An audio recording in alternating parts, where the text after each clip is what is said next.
This is Fast Company's The New Way We Work, where we take listeners on a journey through the changing landscape of our work lives and explain exactly what we need to build the future we want. I'm Fast Company Deputy Editor Kathleen Davis.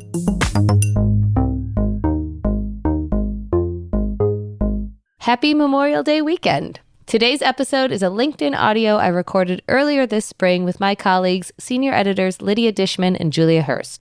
We talked about navigating the world of workplace communication styles. Take a listen. Communication at work can be really fraught, and it can depend a lot on your generation, your industry, your company culture, your individual style and preference. And there's a lot of room for mistakes and misunderstandings. So before we get all into it, let's talk about our preferred methods to communicate at work. So I'll start. At Fast Company, we are very Slack-heavy communication culture, I would say. We are a distributed workforce. We started using Slack, at least 5-6 years ago, if not more. It really, especially for like dropping links and having ideas, it's kind of the best way for like quick communication. I also really, if there's a lot of information, I prefer email because I'll lose it in Slack. Like, don't tell me something with like a bunch of deadlines and a bunch of information I need to know in Slack because I won't keep track of it. Email is kind of, I use my inbox as like, these are the things you have to follow up on sort of thing. I dislike the phone. We're going to get into that. Using the phone is a big bone of contention, I think, for a lot of people. You know, I'd like having conversations. Obviously, I'm a podcast host and I'm having a conversation right now. I like having conversations via the phone or Zoom or in person. But it's just like cold calling somebody to tell them something. I feel like, oh my God, what's wrong? And I will admit that I am fully remote now, but when I was in the office, I'm sorry to say it, maybe I can safely admit it now, I rarely checked my voicemail. I found my voicemail was like the equivalent to my junk box on my email. Like it was just a bunch of like junky pitches and things that, I'm following up on this pitch I sent you via email. So that's my preferred method. Julia, what about you? Yeah, I mean, I would say somewhat similar. Obviously, Slack and email can be really useful if you're working asynchronously or, you need to reference something that, you were talking about 2 days ago or whatever. It's very easy. And I do appreciate all of the ways in which you can kind of remind yourself of things. So that can be very useful. I would say I do enjoy like a quick video huddle call, but I would never do it out of the blue. I think that, to your point, is very off-putting. I would assume something terrible has happened if somebody just called me like that on my team, unless like I knew that we had a plan to discuss something. But I do think often that is like the fastest way to actually do anything collaborative. Or if you're having obviously a sensitive conversation, then, that shouldn't be done via Slack or email. Anything that requires kind of nuance or, tone to be important is obviously going to be better if it's audio and probably visual and, in person if possible. Yeah, that's such a good point about a huddle. I find like if we're going back and forth too much on Slack, it's like, let's just jump on a huddle and actually I think I say sometimes, I'm like, can I explain this with my voice? Like, can I use, it's too much to type, but it's so true. I think I'm in the habit now of like, oh, can you hop on a quick call? Don't worry, it's nothing bad. Because we kind of do assume like if you're just, like if you're just like, I need to talk, like I want to talk to you on the phone right now. It's like, oh, what's happening? Yeah. Lydia, what about you? The same as both of you. I think that with the caveat, I do shitty Slack because I tend to be very terse and to the point, because that to me is like the quickest way to get the information out. I don't use Slack to just be like, hey, how are you doing?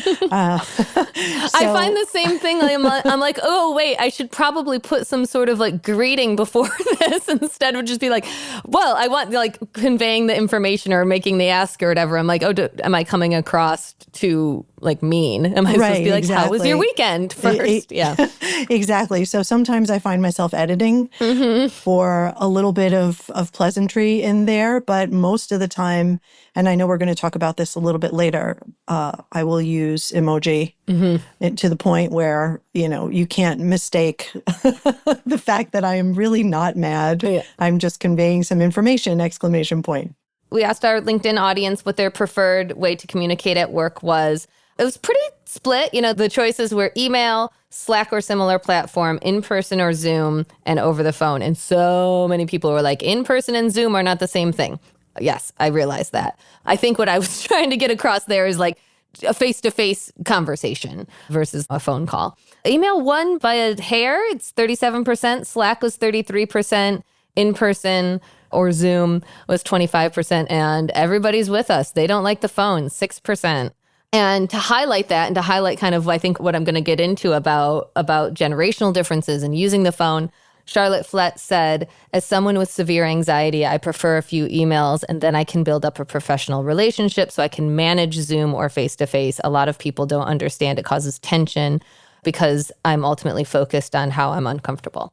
So that kind of anxiety with like phone calls or in person, like that kind of came through a lot in comments and just a lot in research too. So yeah, let's kind of break it down by communication method and kind of the factors there within. So I'm going to start with phone calls. Writer Jared Lindzon wrote a great story for us about communication at work. And in it, he mentioned that 1 in 5 baby boomers still use their office landlines, yet more than 2/3 of workers say that they want a heads up via text before getting a call from a colleague. So a little bit like what we were talking about like, don't worry, it's nothing bad.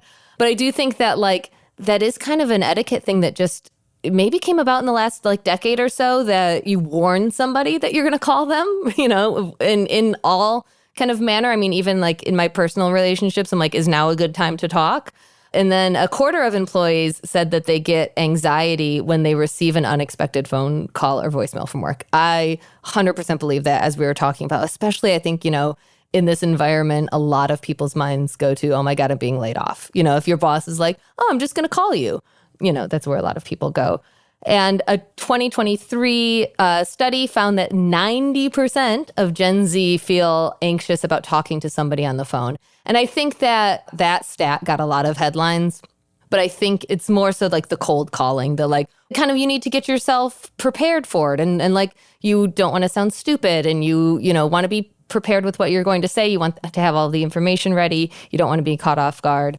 A problem in figuring out which platform to use is that a lot of times people will default to their organization's like most common communication medium. Like for us and for a lot of companies, it is Slack, without kind of considering though, like what's the most appropriate for that conversation. Like Julia, as you were saying, like if it's sensitive information, you probably don't want to type it in Slack. If it's something that you need like tone and nuance for, you actually do want to have a phone call, a voice conversation in some way.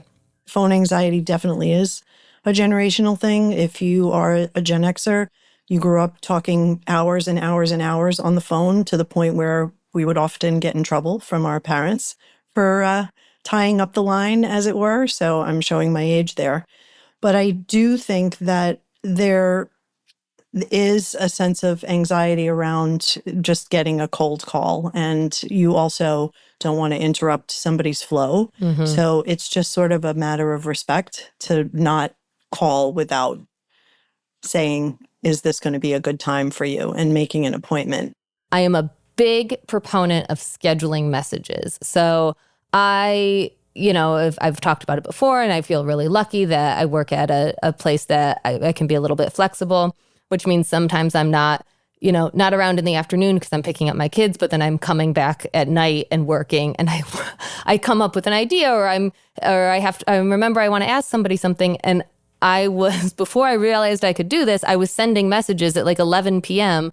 and then people would respond. I'm like, oh my God, why are you on at 11 p.m.? I meant for you to read this in the morning. So now I schedule a lot of messages. And Julia, I think you've said, oh, I can tell when you schedule a message because it comes at exactly 9 a.m. the next morning. Just another note on that Slack thing that you were talking about. You actually could get fired for your Slacks, so you have to be very careful about what you put on that, because it is the property of your employer. Even if you delete it, it lives somewhere. So we did an article about that a couple of years ago. Well, I was going to talk a little bit about kind of what some of the common communication mistakes are. So contributor Vanessa Wash wrote this. She's the founder and owner of On Point Speaking, and kind of talks about more common general communication mistakes. And one of the points that she made, which I thought was very smart and is often not what people are thinking about, is like if you're prepping for a conversation or a meeting or, a time when you are going to be conveying a lot of information professionally, it's really important to ask, like, why is your audience there and what do they want to hear? I think, so often we all come into meetings thinking like, what do I want to convey? Which obviously is important. We all have things that we need to tell our coworkers or clients, or, there is a point to the meeting and you need to make sure that the meeting works for you. But it's also, if you want to communicate effectively, you also need to be thinking about who your audience is, right? And what they want to hear at sort of the most effective way to communicate it so they can hear it in the way that you want, right? A part of this, I think, is going into too much or too little detail. And so I think just taking that moment before you start talking or typing in Slack or whatever to just sort of gather yourself and be like, okay, how much context do I need to provide to this person in order for it to like, A, be polite, B, make sense, and C, not bore them. And then the final step is if you are calling for a meeting, whether it's internal or external, is not writing an agenda, not having a clear game plan, and I think that can feel like an extra unnecessary step. But even if it's just something internally that you have that you jot down, it's important to try to just think through like, these are the points. There's nothing worse than, having a big meeting and feeling like it went really well. And then you get off the call and you're like, oh, shoot, I didn't go through those 3 things I was supposed to. Do you want to talk about the poll we did about like, should you use your personal email or cell phone for work? Yeah, sure. So we did ask that as a question. I'm happy to talk about it. I mean, I think the sort of big caveat here is like, it really depends what industry you're in, right? Like, it depends if your boss gives you a work phone to use, right? Like, there are a lot of sort of factors that go into this. So with all of that sort of as a caveat, we asked, should you use personal email or cell phone number for work? I would say it was pretty split overall. The biggest group of people were saying, hell no, it's personal, which I respect. And I think there are a lot of reasons that, we have talked about in plenty of articles about privacy concerns, Also, if you are being asked to use your own personal device, and you are paying for that phone bill, there are issues there too. We did see a number of people who said only if it's an emergency. So maybe if there's like a work fire you have to put out and you're calling a colleague, that's very different than, giving your cell phone to an external facing client. 26% people said it depends on who, and 17% said yes, reach me by any means. So it was kind of split overall. And I think, again, it's really going to be dependent on your industry and sort of industry norms. I will say I take all these polls because I love to, I'm in it. And I've put the hell no, it's personal. You can find my personal email address, and a lot of, folks do and send pitches there. And I'm always kind of a little like shocked. I'm like, you can also find my work email address, and this is about work. So why are you emailing me to my personal email address? And I'm always surprised. I mean, our CEO, Stephanie Mehta, she puts her personal cell phone number at like the bottom of her, signature. She's given it out to like everybody in the office. I'm very much like, that's my personal cell phone. It's kind of remarkable that she gets anything done. I know. Well, I also wonder, I'm like, who's calling her though? Like, who is just like, I have a question, CEO of the company. I'm going to call you on your personal cell phone. Maybe she is. I don't know. I'm sure it happens occasionally. Yeah. How do you feel about it, Lydia? Yeah. Well, I can tell you a funny story. A bunch of years ago when, sadly, I still had a landline, a PR person was so eager to pitch me that they looked up my home phone number and called me on it. And I didn't answer the phone anyway because, you get a lot of marketing calls. But when I heard that message, I was like, that's bold. Believe that, because it's clearly like it's a house number. Yeah. And I had a work number and I had a cell phone number, but yet this was the way that this person chose to reach me. Needless to say, the work relationship was very strained after that. But yeah, I can't imagine. I would never recommend that. Yeah, I can't imagine they thought they were going to get a good outcome from that. Like, what were you going to do? Answer the phone, like, thank God you tracked me down, Yeah. I think it goes without saying, but maybe it's worth saying that you should never send a "you're fired" email. That's just an absolute no-no. We had one of our contributors outline some other ones, Bonnie Low-Crammon, thank goodness, that she pointed this one out, which I think is really important. Sending check-ins before things are due. And I think that that's some managers' just standard MO. They have like a note in their calendar, please check up on this particular project just to make sure everything's going okay. But on the receiving end of that, it's often a problem because it could make the person feel like they're not trusted to meet the deadline or to complete the project. So it's really important to think about before you send that check-in.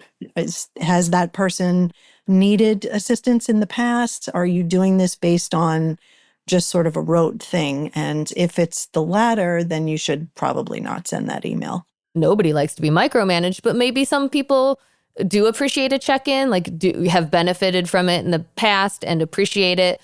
Otherwise, you think you're 100% right. People are going to feel like you are micromanaging them and like checking in on them. And it's like, yes, I know that's due. I'm an adult and I'm going to turn it in. Like, I don't need you to check on me. That's really important. And especially now, if you have not had that conversation one-on-one with your direct report, you need to have it. That's first and foremost. And that should be an actual conversation, however you want that, as a huddle or as a Zoom call or in person. But the fact that you would still be sending something like that when you know that the person has done good work in the past and, delivered on time and met or exceeded expectations in a time where autonomy is kind of like a really important morale booster, it would totally kill it. Like, it says more about you than it does about them, that you're, anxious and insecure rather than like they're actually not going to follow through. So I gave myself the most fun topic to talk about. I'm going to talk about emojis. So we did a poll, of course. Is it appropriate to use emojis in business communication?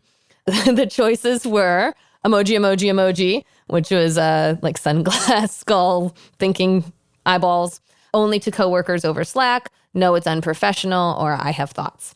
Not that many people had thoughts, so that one was only 3%. The emoji won. It was 44%. And then next was only to coworkers, and then only 20% said it was unprofessional. I think that's, the approach to emojis in all conversations is really, it's kind of everywhere now. I don't think maybe like there was maybe, a decade ago, a harder line between like, this is the way you talk to your friends and this is the way you talk at work. However, there's a lot of nuance in there. So Jennifer Jones-Newbill said it depends on the audience. I think that was kind of the overarching feeling. She says, I use GIFs and emojis with my team. There's lots of Gen Z and millennials with executives or external vendors. She does not use emojis. She said the world of communication is changing. It depends on the audience and the nature of the communication, but it can be appropriate. And she said, and dare I say fun. Or as you said, Lydia, like a way to kind of soften, a way to convey tone, just a way to communicate kind of more clearly. There's a lot of room for error, though. And there's, again, know your audience. Even though I'm a person that thinks that many of these kind of generational differences that we draw are overhyped, I do think that the use of emojis and the types of emojis in both work and everyday communication varies a lot across generations. So we had a really popular article from 2022 titled "What Gen Z Thinks About Their Coworkers' Emoji Use." So yeah, in the article we said, much like language itself, emojis have different meanings depending on who's using them. I felt so old reading this. I'm not that old, but I felt old. The sneezing, so here are some examples. The sneezing emoji does not mean that you're sick. The skull does not mean like actual death. The laughing emoji is now like only for aging millennials. The thumbs up is passive aggressive. Like I felt very like about some of my emoji use. How this factors into how you communicate with coworkers of different ages, probably. I was going to say we had that. And then we also had the one about which is the correct laughing emoji to use, because it has changed and there's different nuance, like are you old if you use the one with the tears coming out. There's like a laughing crying one, and then there's like a sobbing one, right? And like I feel sometimes like I know what I mean by it, but I'm like, do other people know what I mean by it? Or are you just giving away your age? Julia, didn't you say it was the melty emoji that's the new laughing one? I mean, the melting emoji is definitely the one I use the most. The skull means laugh. And the skull. I think that there's some overlap there. I mean, yeah, I guess there are like various levels of concern of like, are you communicating what you want to communicate, or are you just revealing something about your age, right? Like, I mean, I kind of think, so what if you're using a slightly outdated laughing emoji is one thing versus like using an emoji that would be inappropriate, or like you mean one thing and somebody interprets it to mean the entirely opposite thing. Yeah. Like those are different levels of concern perhaps in the workplace. And I think so much of this can be answered by just sort of keeping an eye on what everyone else is doing, since it is so like industry and company specific, right? Like company culture based.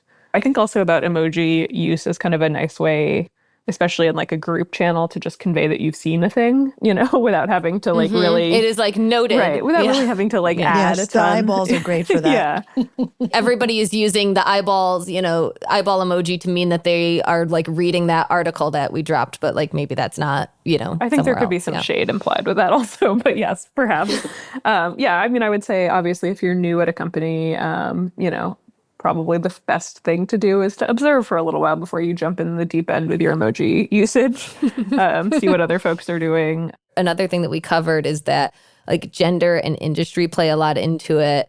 There was a professor quoted in the article that studied how emojis impact perceptions of leaders.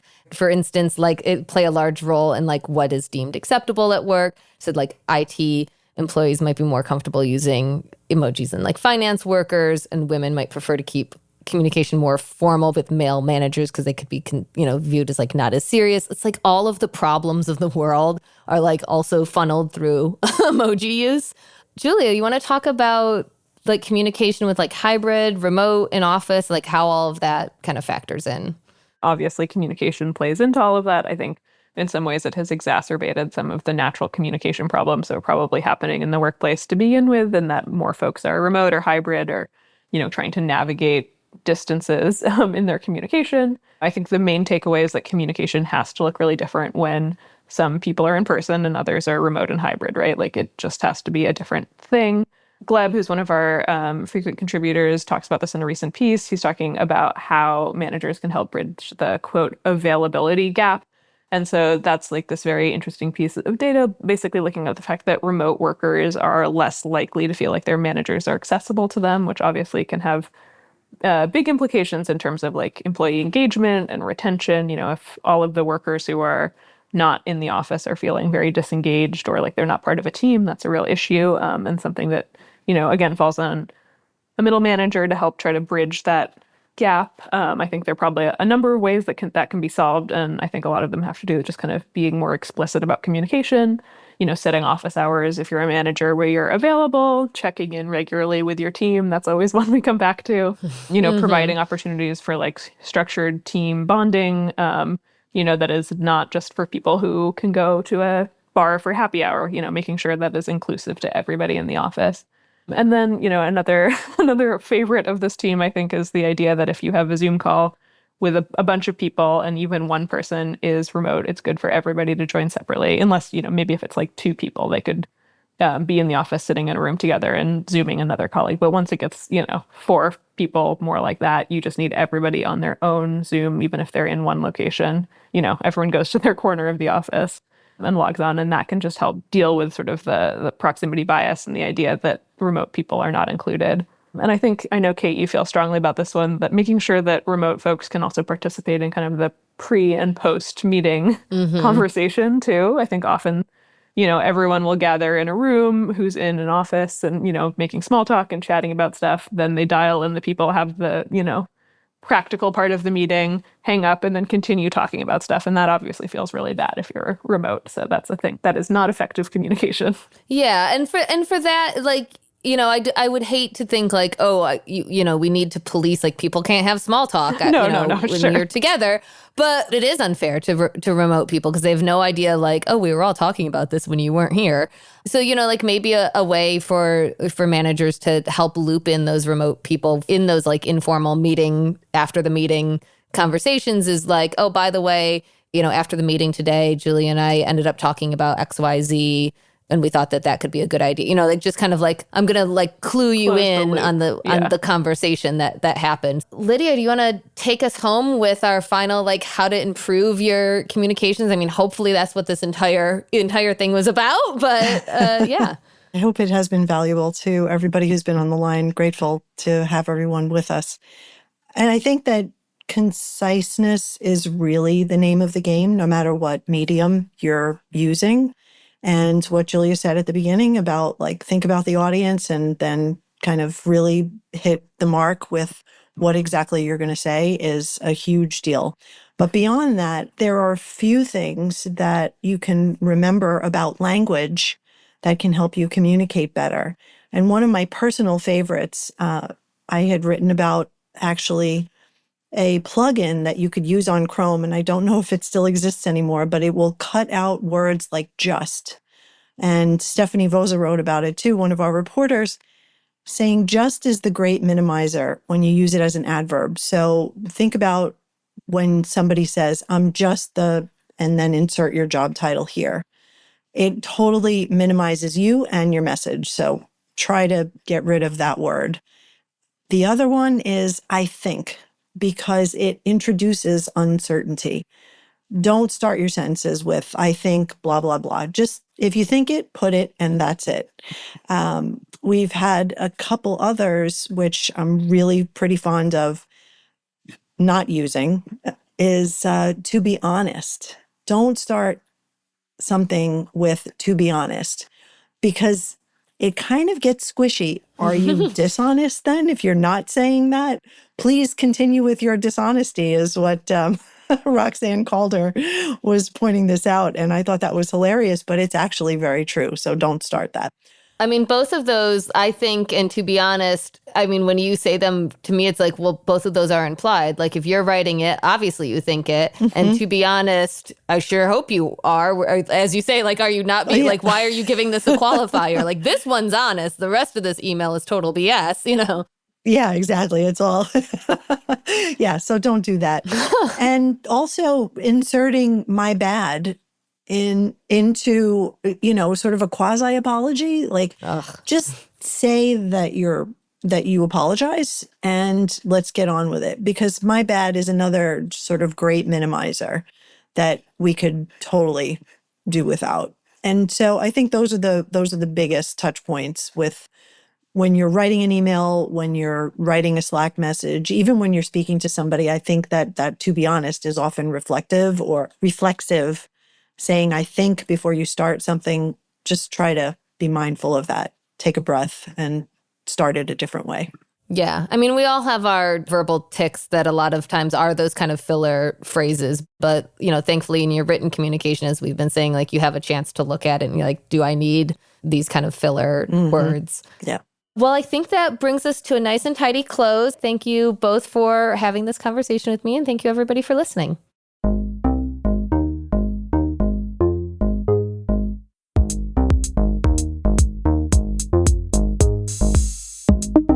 And that's all for this episode. If you're a new listener, be sure to subscribe to The New Way We Work wherever you listen. And if you liked this episode, leave us a rating or review on Apple Podcasts. And we want to hear from you. Work is changing every day. What's the most pressing issue on your mind? Email us at podcast@fastcompany.com. The New Way We Work is produced by Julia Shu, Avery Miles, Blake Odom, and Joshua Christensen, with editing by Nicholas Torres.